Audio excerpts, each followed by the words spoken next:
The mark of the beast is a chip. It creates a boil on your hand, and it will happen. I'm telling you, I saw it. Whenever I was in tribulation with the Lord, people were trying to fake this little chip. And it's a lot like Neuralink. If you know what I'm talking about, go Google Neuralink. It's like messes with your brain. Okay? When the people get the chip, the mark of the beast, it creates an alternate personality. It alters your personality. It makes you calm. It sends out endorphins to your brain to make you calm. I'm trying to warn you, this is coming. I don't know if this chip exists yet, but it was very, very small. And instantaneously, when you get this chip, your body reacts to it. And I try to warn you all that people will seek death and they will not be able to find it. Because when you try to do anything to harm yourself, okay, in any way, or harm anybody else, it sends a signal to your brain somehow and calms you down. It makes it where you are like on dopamine and it's like all happy but they're like zombies. They're not there in their eyes. And I warned everybody that they will use the drones by the thousands, searching the whole area always to see if your chip communicates to the drones in the sky.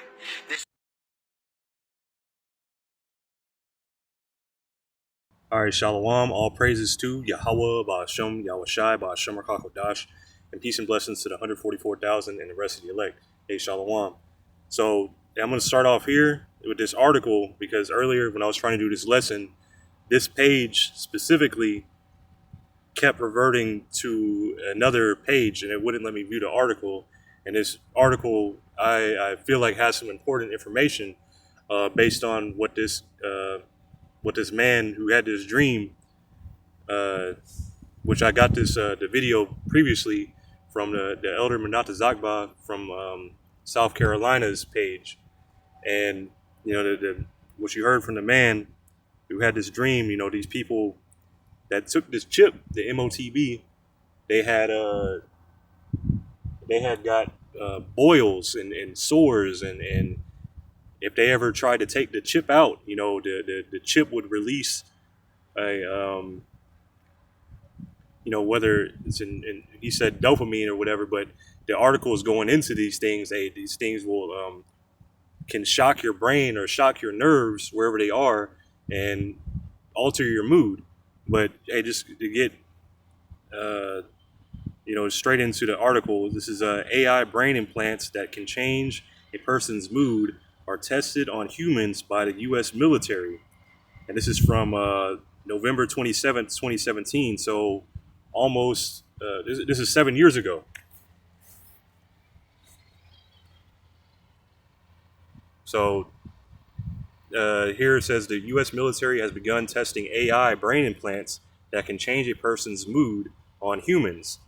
These, and it says in quotes, mind control chips emit electronic pulses that alter brain chemistry in a process called deep brain stimulation. If they prove successful, devices could be used to treat a number of mental health conditions to ensure a better response to therapy. So this here, they're touting is as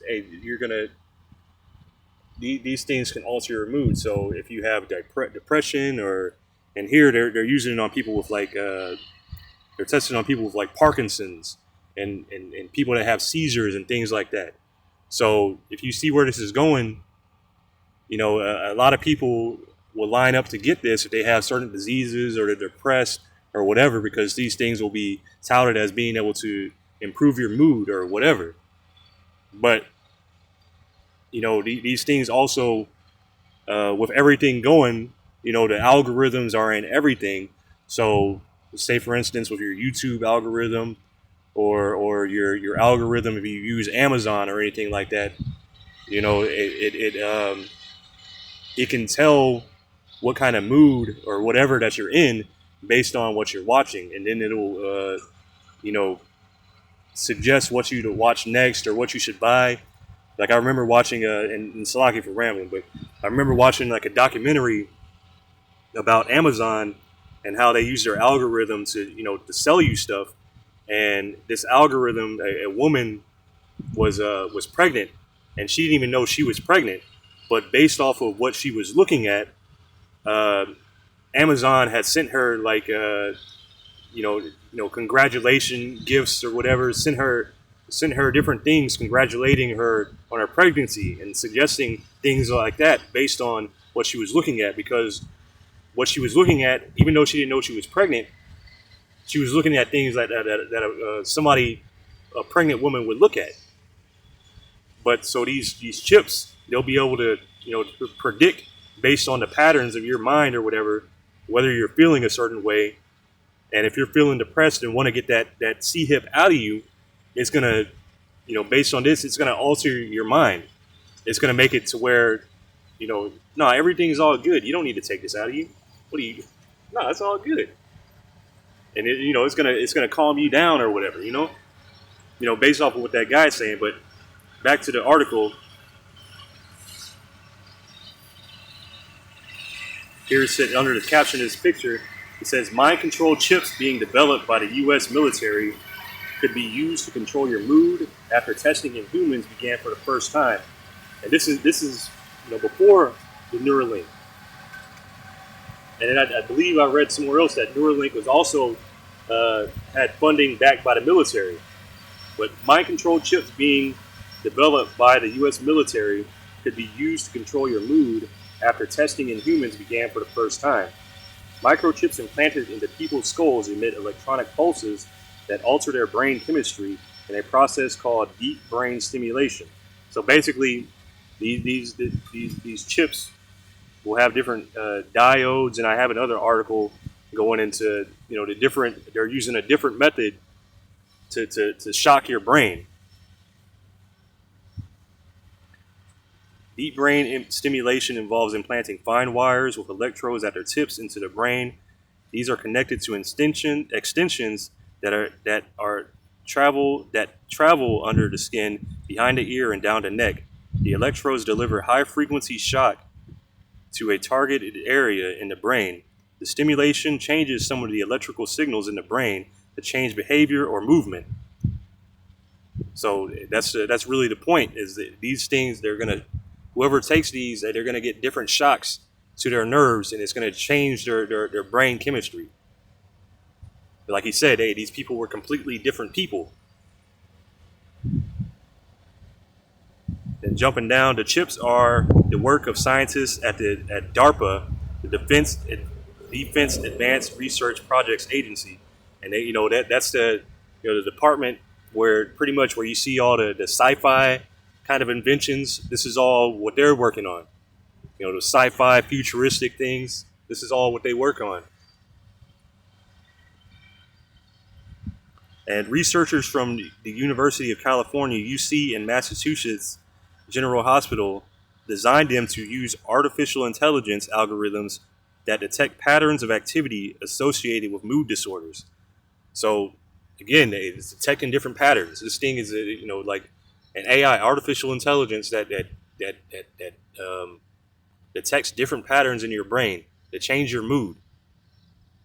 Once detected, they can shock a patient's brain back into a healthy state automatically. So whatever they deem is healthy, So this is also these miracles that this devil can do. Experts believe the chips could be beneficial to patients with a range of illnesses, from Parkinson's disease to chronic depression. So, and that's pretty much all I'm going to read from this article. It's just that it's important to know that this technology is out there. The MOTB isn't isn't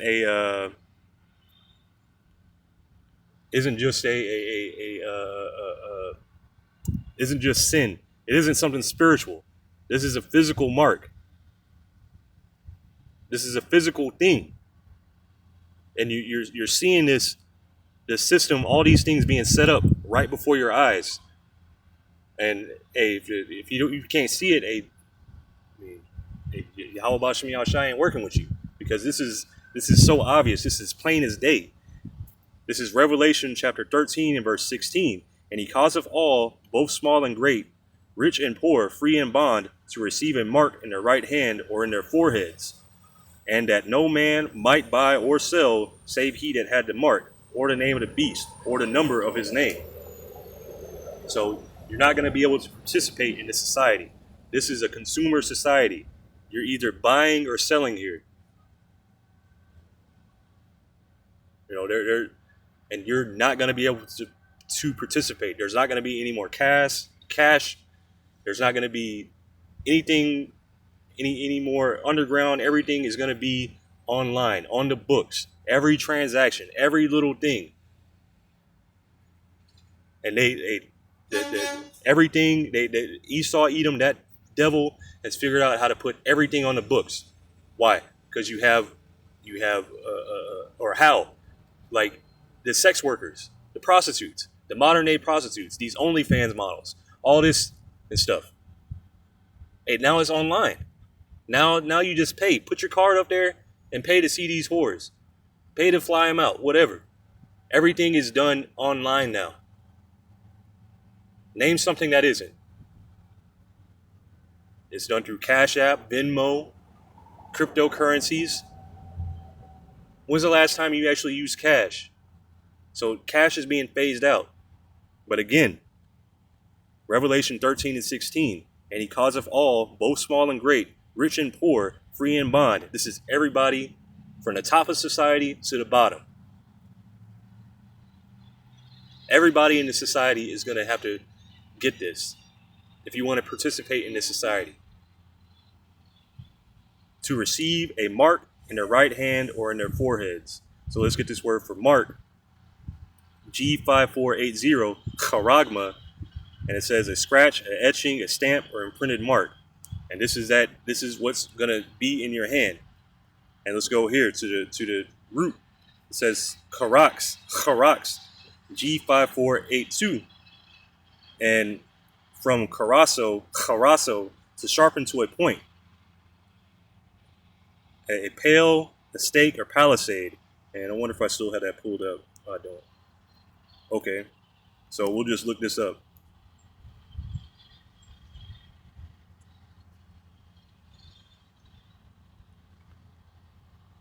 So this first image here, that's a pole, a post, a stake, and a pale is a palisade. These kind of things, it's like a fence or a wall, and it has pointed ends on it. And you have to keep in mind that John the Revelator, when he was on the Isle of Patmos, he's living in a different time. You know, they didn't have the same words that we have today. He's just describing what he saw, what it looked like. So this is the delivery agent, if that makes any sense. This is what the delivery agent is going to look like. The charax. Sharpened to a point. So go from there. We'll go to there. I already had it pulled up because I was trying to do this lesson earlier. but a lot of y'all watching y'all shot, I can do it now. So this is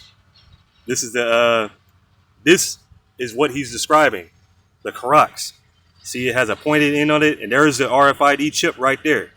In the UK, they call it an NFC chip, a near-field communication chip. And it's basically the same thing, you know. Here, that charax. Charagma and the charax. And inside that charagma is grapho. So we'll go back to this G1125 grapho. And it says to grave, especially to write with reference to the form of letters, to delineate letters on a tablet, parchment, or other material. And this is that other material. It's going to have all the information needed on it.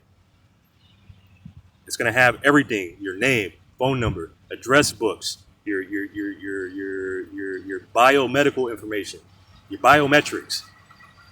You know, your crypto wallet or your wallet, your credit card information, everything. It's going to have everything on there, all your information.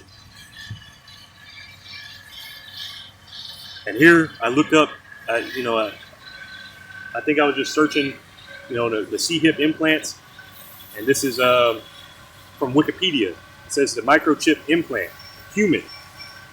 It says a human microchip implant is any electronic device implanted subcutaneously or subdermally, which is underneath the skin. So it's going to go in your hand between your index finger and your thumb. That little kind of soft, squishy area in there, because that's the best place to put it.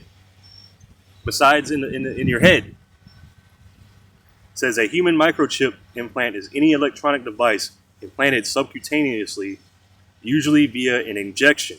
And what I just showed you, that corrects. Examples include an identifying integrated circuit (RFID) device encased in a silicate glass, which is implanted in the body of a human being. This type of subdermal implant usually contains a unique ID number that can be linked to information contained in an external database, such as an identity document, criminal record, medical history, medications, address book, and other potential uses. Grapho. All the information is going to be on there. And here I'll go to usage.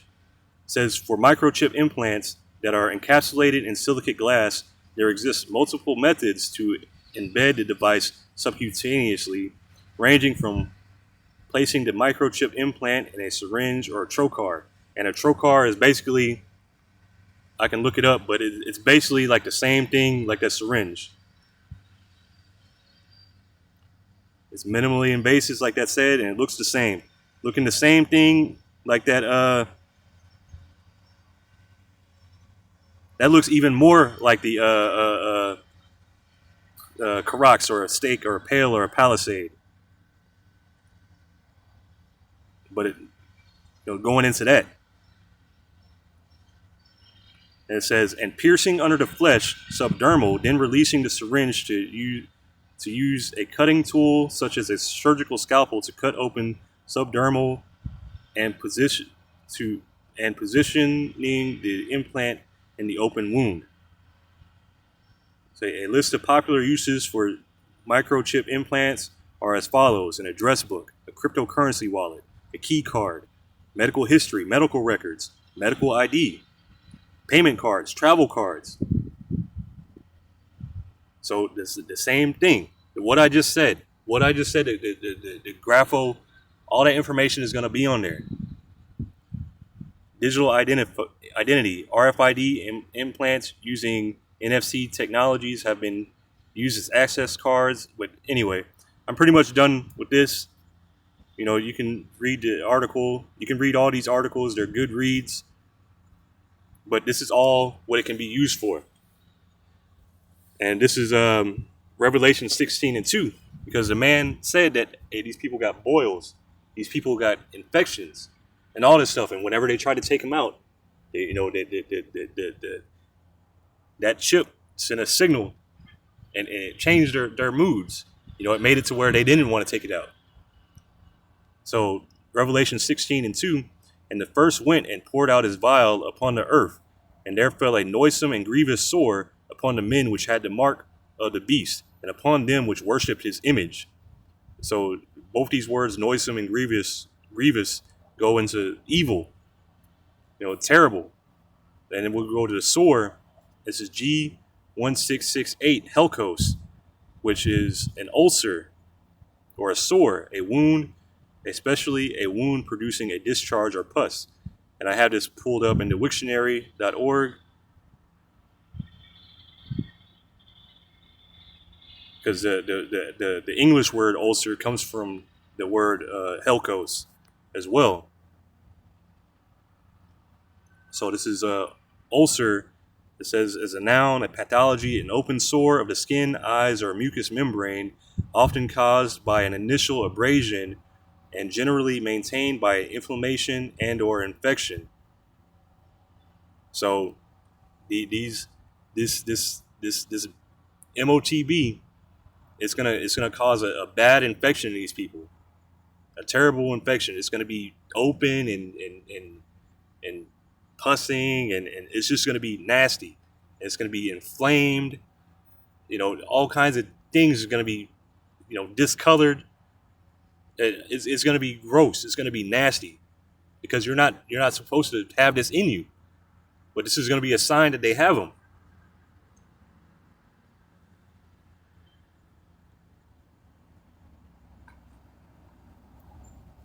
And here, this is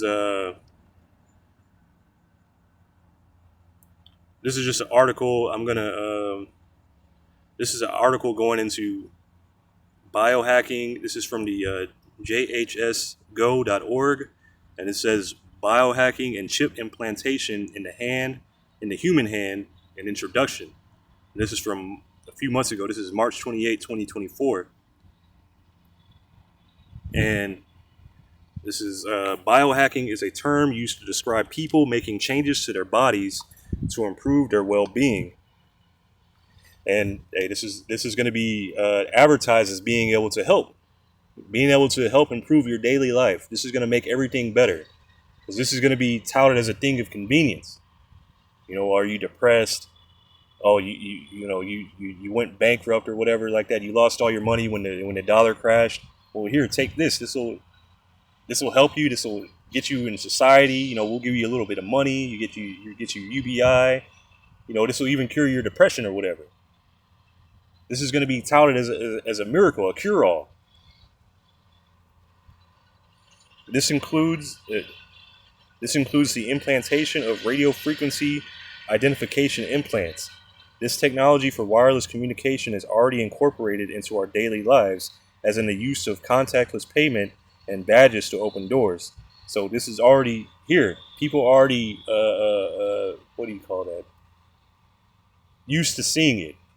So much so that they're what's the next step? You already have it so close to you, you might as well put it in you. Since the first, I'm going to keep going. Since the first radio frequency identification implantation in a human in 1998, which I want to look more into that, the possibilities of this technology have dramatically increased, and the number of persons that have been chipped is growing. The hand seems to be the most popular body part to implant these chips because it can be easily positioned close to a reader. So, like it says in Revelation 13 and 16, they put it in their hand or in their forehead. And the hand, they're saying, is the most popular place. And I guarantee if they told you where in the hand, is going to be between the index finger and the thumb. Currently, implantation is typically not performed in a medical environment. So most of the places that do these implants are like tattoo parlors. It's still underground right now. They're still working out all the kinks. This is still like in the trial run stage, But people are getting all these implants. However, implantation of these devices in humans can result in complications such as infection and tendon attrition. So, and like it says, these people are getting sores, boils, whatever. So, the same thing. These things it's possible to get infected, and tendon attrition meaning basically your tendons, break apart. Basically, it wears out the tendon in your hand or whatever. And I'm pretty sure they don't know why it does that, but it's probably due to the infection that it causes. To being that it's not supposed to be in there. So again, however, implantation of these devices in humans can result in complications such as infection and tendon attrition, and the relevant safety implications have not been exclusively studied, and they're not going to be exclusively studied. You're not going to know. Everything that you know is in the scripture, that you need to know is in the scriptures. Everything that you need to know. Everybody that takes this is going to be a terrible sore. They're going to get cancerous sores. They're going to have open wounds. It's going to be nasty, ugly to look at. And then everybody that takes that in Babylon the Great, they're going to get burned up. They're going to die. That's everything that you need to know. You don't need to know that whatever else that is going to happen. What's going to happen is they're going to get sores. and they're gonna die. They're gonna be burnt up by the ICBM thermonuclear destruction, and the laser fire from the chariots when Yahushua and the angels come. But that's all I'm gonna read from that. This is a good read. Uh, let's see here. I had that nutrition, and this is this is just an article. This is an article that was going into a new startup. Basically like the same thing like Neuralink, but this is in Spain, and they're using graphene as the instead of like the regular electrodes or whatever material that they use. And graphene is much lighter. But let me see.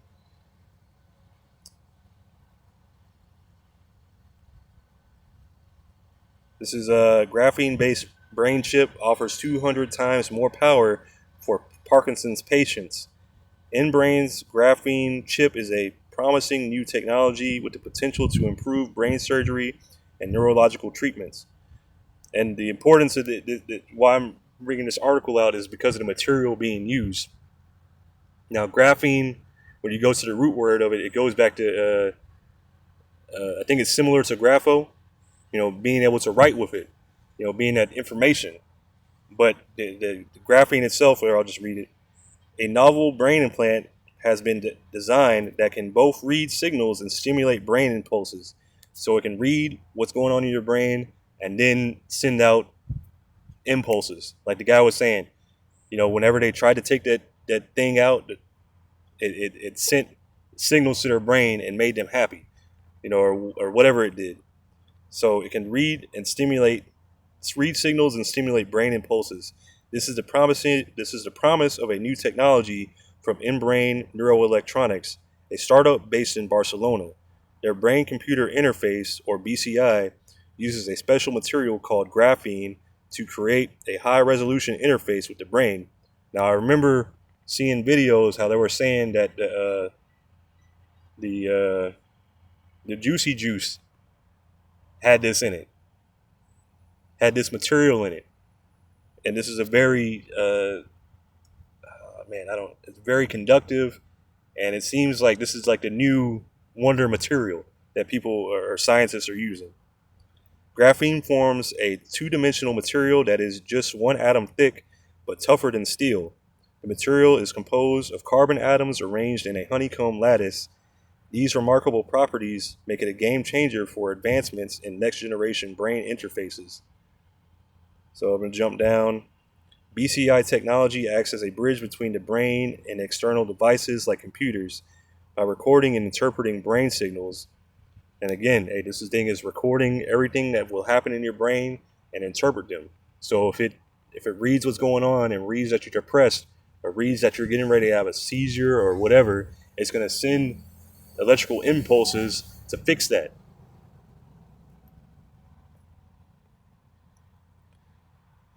BCIs have opened doors in medical diagnostics, communication, for those with speech limitations, even controlling external equipment like robotic limbs.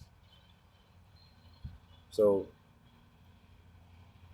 the InBrain website mentions that roughly 30% of the world's population is affected by neural disorders. This innovative BCI tool aims to offer therapeutic benefits for patients with Parkinson's disease and potentially other neurological disorders. And that's pretty much all I'm gonna read from that, because they're touting this as being a miracle cure. This will help you. They're touting this as being beneficial, but overall, in the end of it, it's not going to be. And again, I'll read this one more time. Revelation 16:2. And the first went out and poured out his vial upon the earth, and there fell a noisome and grievous sore upon the men which had the mark of the beast, and upon them which worship his image. So they all got a grievous sore. They all had that cancerous sore, pussing, open wound, nasty. And this is going to be the end of it. And the third angel followed them, Revelation 14:9. And the third angel followed them, saying with a loud voice, if any man worship the beast and his image and receive his mark in his forehead or in his hand, the same shall drink of the wine of the wrath of the Most High, Yahweh Ba'ashem Yahushai, which is poured out without mixture into the cup of his indignation. That's his righteous anger.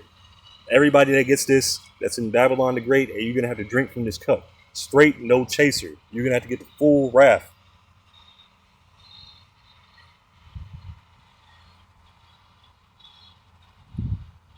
And he shall be tormented with fire and brimstone in the presence of the holy angels and in the presence of the Lamb. And that's the thermonuclear destruction. The laser from the chariots. You know, because in that same day that them ICBMs are launched and fall from the sky, hey, that's the same day the angels are going to appear, be here in full force, destroying. So that's why they're going to be tormented in that fire in the presence of the angels. So it'd be your best how you say, it would be in your best interest not to take this. You know, not to take this MOTB whenever it's mandated. Revelation 14:11, and the smoke of their torment ascendeth up forever and ever, and they have no rest day nor night, who worship the beast and his image, and whosoever receiveth the mark of his name. And this place ain't going to be burning forever. It's going to be burning for a long time. The smoke is going to go up for a long time, but hey, all these people will be long dead. Now Yahweh Ba'ashem Yahushai can leave you in your body and have you feel in every moment of his destruction, but they're not going to be here forever, like how Christians like to think that you're going to be burning in hell forever, you know. But hey, Lord willing, this is edifying. I'm going to give all praises to Yahweh Ba'ashem Yahushai Ba'ashem Hakodash. Peace and blessings to the 144,000 and the rest of your life. Hey, shalom.